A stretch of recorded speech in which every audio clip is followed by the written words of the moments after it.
out of place. The high prize of life, the crowning fortune of a man, is to be born with a bias to some pursuit which finds him in employment and happiness. Emerson. The art of putting the right man in the right place is perhaps the first in the science of government, but the art of finding a satisfactory position for the discontented is the most difficult. Talleyrand.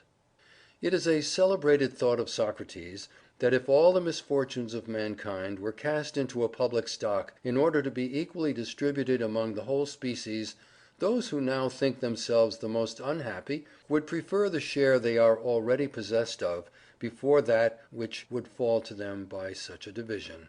Addison. I was born to other things. Tennyson. How many a rustic Milton has passed by, stifling the speechless longings of his heart in unremitting drudgery and care. How many a vulgar Cato has compelled his energies, no longer tameless then, to mould a pin or fabricate a nail. Shelley. "But I am good for something," pleaded a young man whom a merchant was about to discharge for his bluntness. "You are good for nothing as a salesman," said his employer. "I am sure I can be useful," said the youth. "How? Tell me how." "I don't know, sir, I don't know." "Nor do I," said the merchant, laughing at the earnestness of his clerk. "Only don't put me away, sir, don't put me away. Try me at something besides selling." "I cannot sell, I know I cannot sell." "I know that too," said the principal. "That is what's wrong." "But I can make myself useful somehow," persisted the young man. "I know I can."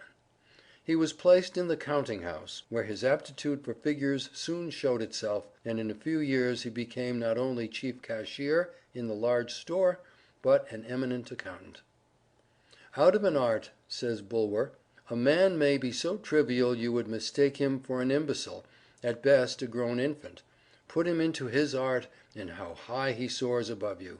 How quietly he enters into a heaven of which he has become a denizen, and unlocking the gates with his golden key, admits you to follow, an humble reverent visitor." A man out of place is like a fish out of water. Its fins mean nothing, they are only a hindrance. The fish can do nothing but flounder out of its element, but as soon as the fins feel the water they mean something. 52% of our college graduates studied law, not because in many cases they have the slightest natural aptitude for it, but because it is put down as the proper road to promotion. A man never grows in personal power and moral stamina when out of his place. If he grows at all, it is a narrow, one-sided, stunted growth, not a manly growth.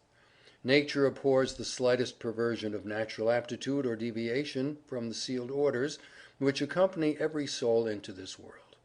A man out of place is not half a man. He feels unmanned, unsexed. He cannot respect himself, hence he cannot be respected. You can enter all kinds of horses for a race, but only those which have natural adaptation for speed will make records. The others will only make themselves ridiculous by their lumbering, unnatural exertions to win. How many truck and family horse lawyers make themselves ridiculous by trying to speed on the law track, where courts and juries only laugh at them. The effort to redeem themselves from scorn may enable them by unnatural exertions to become fairly passable, but the same efforts along the line of their strength or adaptation would make them kings in their line. "Jonathan," said Mr. Chase, when his son told of having nearly fitted himself for college, "thou shalt go down to the machine shop on Monday morning." It was many years before Jonathan escaped from the shop to work his way up to the position of a man of great influence as a United States Senator from Rhode Island. Galileo was sent to the University at Pisa at 17, with the strict injunction not to neglect medical subjects for the alluring study of philosophy or literature. But when he was 18 he discovered the great principle of the pendulum by a lamp left swinging in the cathedral. John Adams' father was a shoemaker, and trying to teach his son the art, gave him some uppers to cut out by a pattern which had a three-cornered hole in it to hang it up by. The future statesman followed the pattern, hole and all. There is a tradition that Tennyson's first poems were published at the instigation of his father's coachman. His grandfather gave the lad 10 shillings for writing an elegy on his grandmother. As he handed it to him, he said, "There, that's the first money you ever earned by your poetry, and take my word for it, it will be the last." Murillo's mother had marked her boy for a priest, but nature had already laid her hand upon him and marked him for her own. His mother was shocked on returning from church one day to find that the child had taken down the sacred family picture, Jesus and the Lamb, and had painted his own hat on the Saviour's head, and had changed the lamb into a dog. The poor boy's home was broken up, and he started out on foot and alone to seek his fortune. All he had was courage and determination to make something of himself. He not only became a famous artist, but a man of great character. "Let us people who are so uncommonly clever and learned," says Thackeray, "have a great tenderness and pity for the folks who are not endowed with the prodigious talents which we have. I have always had a regard for dunces. Those of my own school days were among the pleasantest of the fellows, and have turned out by no means the dullest in life; whereas many a youth who could turn off Latin hexameters by the yard and construe Greek quite glibly, is no better than a feeble prig now, with not a pennyworth more brains than were in his head before his beard grew."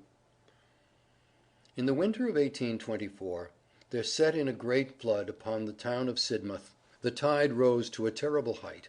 In the midst of this sublime and terrible storm, Dame Partington, who lived upon the beach, was seen at the door of her house, with mop and pattens, trundling her mop, squeezing out the sea water, and vigorously pushing away the Atlantic Ocean. The Atlantic was roused. Mrs. Partington's spirit was up, but I need not tell you the contest was unequal. The Atlantic Ocean beat Mrs. Partington. She was excellent as a slop or a puddle, but she should not have meddled with a tempest. How many Dame Partingtons there are, of both sexes, and in every walk of life! The young swan is restless and uneasy until she finds the element she has never before seen. Then, with arched neck, between her white wings mantling proudly, rose her state with oary feet. What a wretched failure was that of Haydon the painter! He thought he failed through the world's ingratitude or injustice, but his failure was due wholly to his being out of place. His bitter disappointments at his half successes were really pitiable, because to him they were more than failures. He had not the slightest sense of color, yet went through life under the delusion that he was an artist. "If it is God's will to take any of my children by death, I hope it may be Isaac," said the father of Dr. Isaac Barrow. "Why do you tell that blockhead the same thing 20 times over?" asked John Wesley's father. "Because," replied his mother, "if I had told him but 19 times, all my labor would have been lost, while now he will understand and remember." A man out of place may manage to get a living, but he has lost the buoyancy, energy, and enthusiasm which are as natural to a man in his place as his breath. He is industrious, but he works mechanically and without heart. It is to support himself and family, not because he cannot help it. Dinner time does not come 2 hours before he realizes it. A man out of place is constantly looking at his watch and thinking of his salary. If a man is in his place he is happy, joyous, cheerful, energetic, fertile in resources. The days are too short for him. All his faculties give their consent to his work, say yes to his occupation.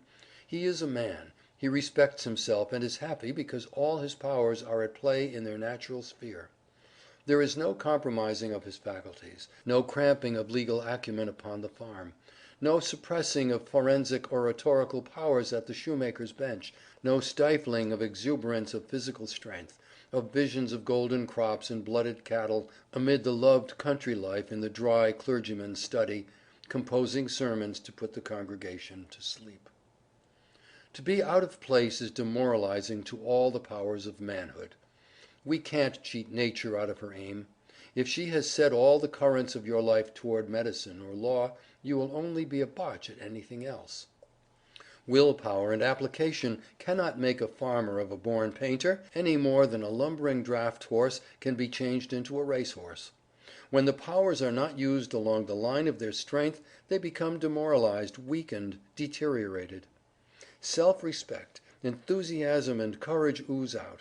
We become half-hearted and success is impossible. Scott was called the great blockhead while in Edinburgh College. Grant's mother called the future general and president "Useless Grant," because he was so unhandy and dull. Erskine had at length found his place as a lawyer. He carried everything before him at the bar. Had he remained in the navy he would probably never have been heard from. When elected to Parliament his lofty spirit was chilled by the cold sarcasm and contemptuous indifference of Pitt, whom he was expected by his friends to annihilate. But he was again out of his place. He was shorn of his magic power, and his eloquent tongue faltered from a consciousness of being out of his place. Gould failed as a storekeeper, tanner and surveyor and civil engineer, before he got into a railroad office where he "struck his gait."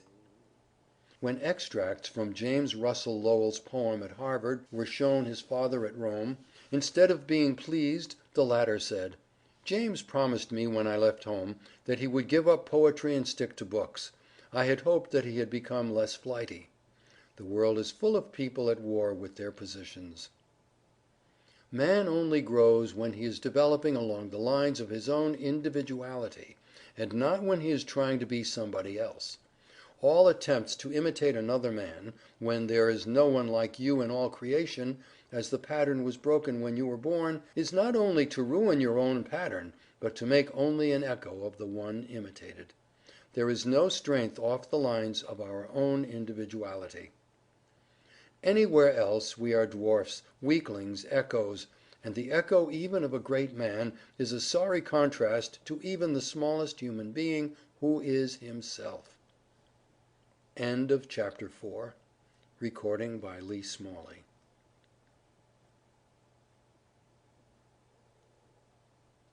What shall I do? No man ever made an ill figure who understood his own talents, nor a good one who mistook them. Swift. Blessed is he who has found his work. Let him ask no other blessing. Carlyle. Whatever you are by nature, keep to it. Never desert your line of talent. Be what nature intended you for, and you will succeed. Be anything else, and you will be 10,000 times worse than nothing. Sydney Smith. He who is false to present duty breaks a thread in the loom, and will find the flaw when he may have forgotten its cause. Beecher. I am glad to think I am not bound to make the world go round, but only to discover and to do with cheerful heart the work that God appoints. Jean Ingelow.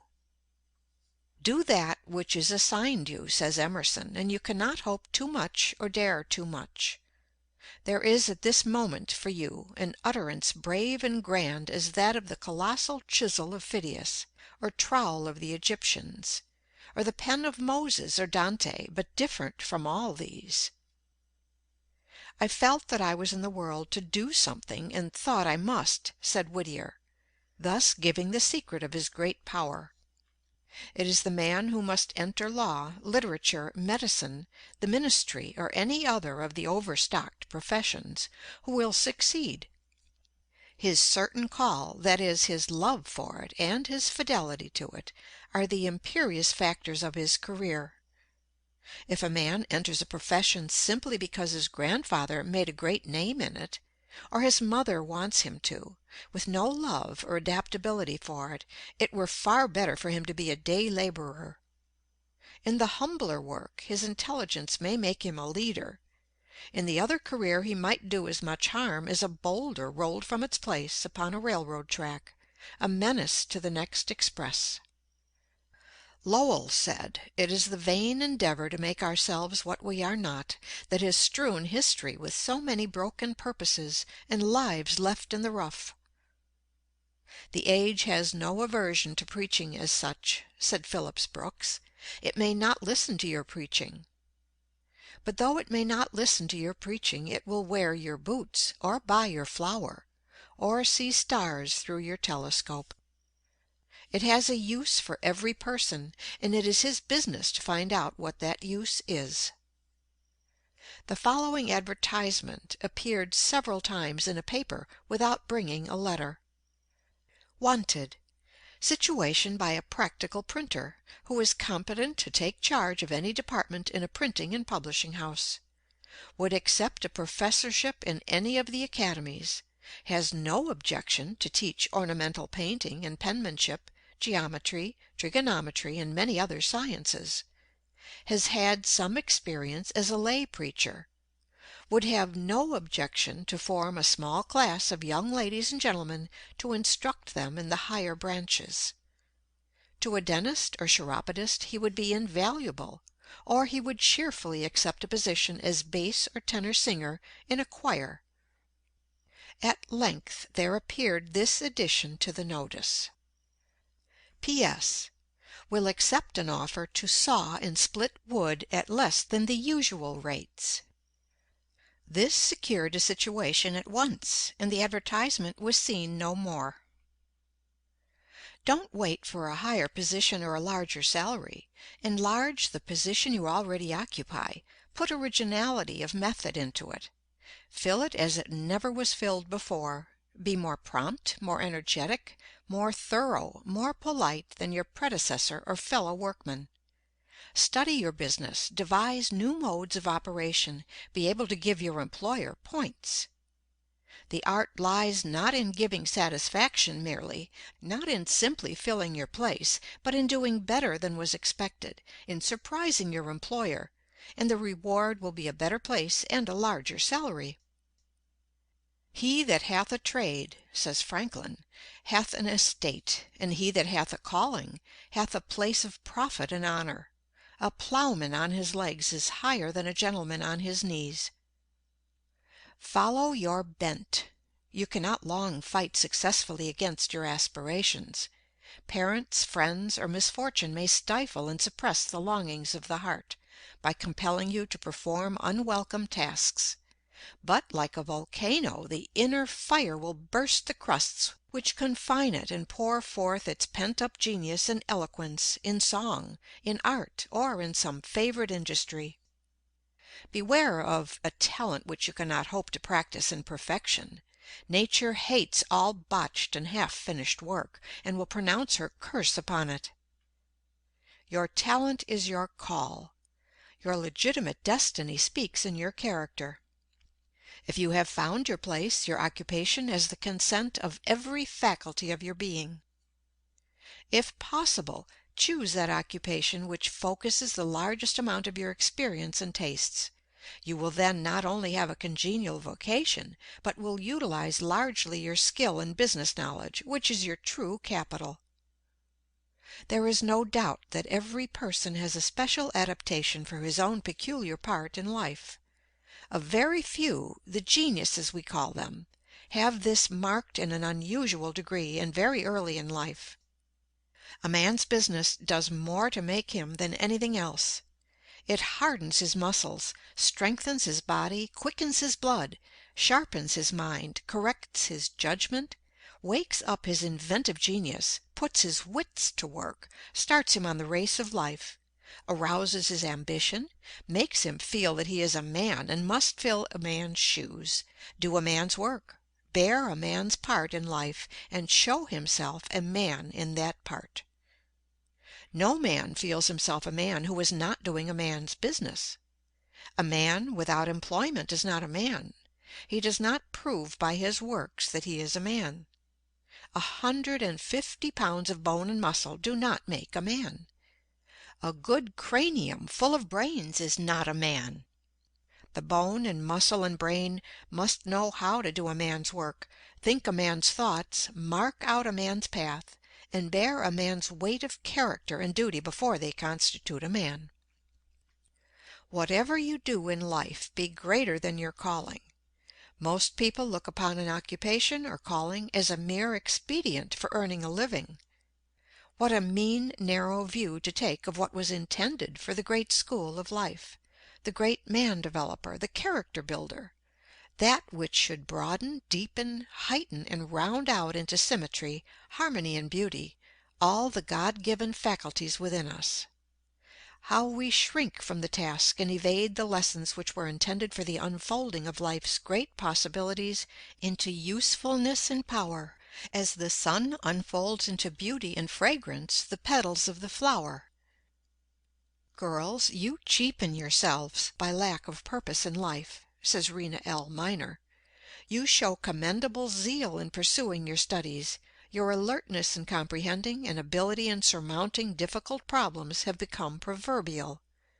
9 times out of 10 you outrank your brothers thus far, but when the end is attained, the goal reached, whether it be the graduating certificate from a graded school or a college diploma, for 9 out of every 10 it might as well be added thereto, dead to further activity, or sleeping until marriage shall resurrect her." Crocheting, placking, dressing, visiting, music, and flirtations make up the sum total for the expense and labor expended for your existence. If forced to earn your support, you are content to stand behind a counter, or teach school term after term in the same grade, while the young men who graduated with you walk up the grades, as up a ladder, to professorship and good salary, from which they swing off into law, physics, or perhaps the legislative firmament, leaving difficulties and obstacles like nebula in their wake. You girls, satisfied with mediocrity, have an eye mainly for the main chance, marriage.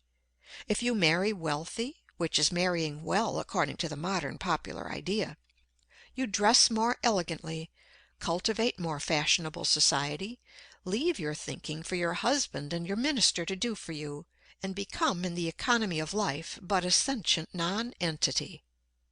If you are true to the grand passion and accept with it poverty, you bake, brew, scrub, spank the children, and talk with your neighbor over the back fence for recreation, spending the years literally like the horse in a treadmill, all for the lack of a purpose sufficiently potent to convert the latent talent into a gem of living beauty, a creative force which makes all adjuncts secondary, like planets to their central sun. Choose some one course or calling, and master it in all its details. Sleep by it, swear by it, work for it, and if marriage crowns you, it can but add new glory to your labor. Dr. Hall says that the world has urgent need of girls who are mother's right hand, girls who can cuddle the little ones next best to mamma, and smooth out the tangles in the domestic skein when things get twisted, girls whom father takes comfort in for something better than beauty, and the big brothers are proud of for something that outranks the ability to dance or shine in society. Next, we want girls of sense. Girls who have a standard of their own regardless of conventionalities, and are independent enough to live up to it. Girls who simply won't wear a trailing dress on the street to gather up microbes and all sorts of defilement. Girls who don't wear a high hat to the theater, or lacerate their feet with high heels and endanger their health with corsets. Girls who will wear what is pretty and becoming, and snap their fingers at the dictates of fashion when fashion is horrid and silly. And we want good girls, girls who are sweet, right straight out from the heart to the lips, innocent and pure and simple girls, with less knowledge of sin and duplicity and evil doing at 20 than the pert little schoolgirl of 10 has all too often. And we want careful girls and prudent girls who think enough of the generous father who toils to maintain them in comfort, and of the gentle mother who denies herself much that they may have so many pretty things, to count the cost and draw the line between the essentials and non-essentials. Girls who strive to save and not to spend. Girls who are unselfish and eager to be a joy and a comfort in the home, rather than an expense and a useless burden. We want girls with hearts, girls who are full of tenderness and sympathy, with tears that flow for other people's ills, and smiles that light outward their own beautiful thoughts.